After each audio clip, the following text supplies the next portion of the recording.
তুই তোর মনের মানুষ খুঁজে বের কর, তো পছন্দ হইলে টাকা বাড়ি গাড়ি থাকলে বলবি, বিয়ে দিয়ে দিব। আমি একটু দুষ্ট ছিলাম কলেজে। ছেলে অত খুঁজতে হবে না, ছেলে আমার পিছনেই এসে ঘুরবে। আমার অনেক ভালো লাগতেছে। আমাদের সবার অবস্থা এই মোটামুটি যেরকম তা থাকার কথা ওরকম। এবার একটু আসলেই উচ্ছ্বাস কম। আমাদের রেজাল্ট এমন টাইমে দেওয়া হয়েছে যে সরকারি ছুটি, তার উপর আবার যে আমরা যে পরীক্ষাটা দিচ্ছি একটা চ্যালেঞ্জিং ছিল বৈষম্য বিরোধী আন্দোলনের ভেতরে। হঠাৎ আন্দোলন চলাকালে কি হইলো, পরীক্ষাটা টুপ করে স্থগিত হয়ে গেল, যার কারণে আমরা যারা মেধাবী স্টুডেন্ট তাদের আমরা সবগুলো সাবজেক্ট পরীক্ষা দিতে পারি নাই। সব মিলিয়ে কেমন একটা ফাঁকা ফাঁকা লাগতেছে।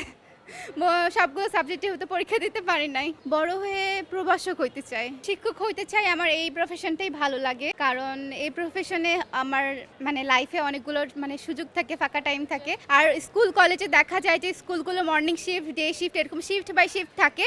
আর আমি যদি এরকম শিফট বাই শিফট ডিউটি করতে পারি তাহলে তো আমার জন্য দিনের মানে হাফ টাইমটাই পেয়ে যাই। অবশ্যই আমরা যারা মেয়ে তাদের কিন্তু অবশ্যই ফ্যামিলিকে টাইম দেওয়ার একটু সুযোগ থাকতে হয়। আমারও এমনটা ইচ্ছা আছে যে বড় হয়ে এরকম টিচার হব। আর মেয়েদের ক্ষেত্রে যেটা হয় তাদের কি হয়, সংসার সামলাইতে হয়।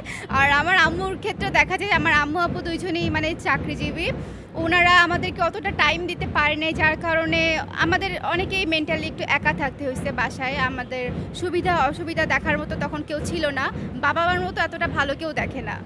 আমার বাবা মা দুইজনের অবদানই সব থেকে বেশি, একজনেরও একটু কম বলবো না। শিক্ষকদের ভালো ছিল, ওরা সবসময় আমাকে মোটিভেট করতো। আমি একটু দুষ্ট ছিলাম কলেজে, এই জন্য একটু বকাঝকা খাইতাম, কিন্তু এখন সবাই ভালো। সংসার তো আর এখন নাই আমার, মানে আমি যখন জব পাবো তখন হয়তো থাকতে পারে ভবিষ্যতে।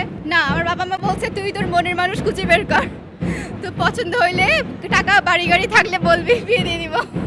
ছেলে অত খুঁজতে হবে না, ছেলে আমার পিছনেই এসে ঘুরবে। আর আমি একটার পর একটা চুজ করে দেখে নেবো যে কে ভালো আমার জন্য। এটা তো আমি নিজেও জানি না কেন ভয় পায়। আমাকে তো আমার বোনও ভয় পায়, কেন পায় জানি না। মানে আমি একটু ধমকাই বেশি, কথায় কথায় রাগ বেশি না, ধমকাই বেশি।